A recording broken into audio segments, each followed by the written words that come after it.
Mayabang na player ng Lebanon at Kung Fu master ng Australia na si Ton Maker sanib puwersa kontra Pilipinas, mas lumakas at Justin Brownlee handa na para sa OQT ng FIBA, ginawang pakondisyon ng Liga ng mga Indu. Yan ang ating mga pag-uusapan para sa video natin na ito.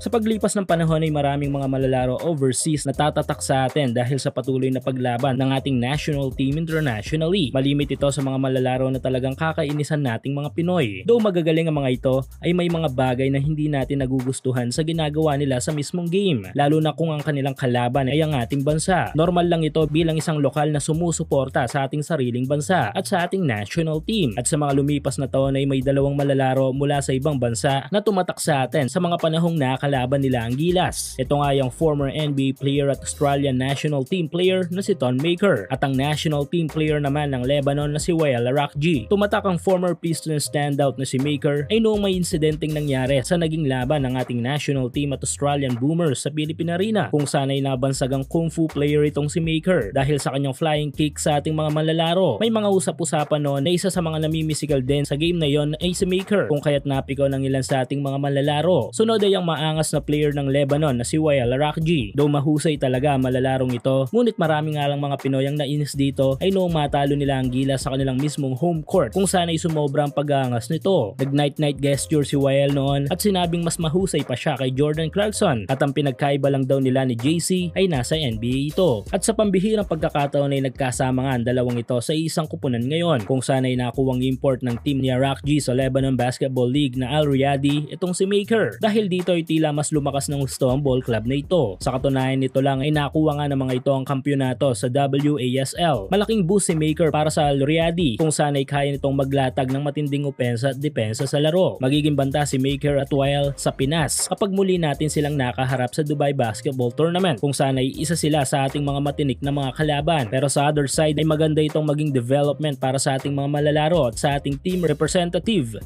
Gusto mo bang kumita habang naglalaro? Dito lang yan sa pinaka-legit na betting site sa mundo na 1xBet. I-click lang ang link sa ating pinned comment at mag-register. Ilagay lang ang promo code na PLAYW1X para makakuha kayo ng up to 6,000 pesos bonus sa inyong first deposit. Pwede kang tumaya dito sa kahit anong sports, lalo na sa basketball, NBA, PBA at marami pang iba. Meron din silang iba't ibang mga online casino games. Sobrang dali lang mag-withdraw at mag-deposit dito using your GCash or bank transfer. Kaya subukan na ang inyong swerte sa 1xBet.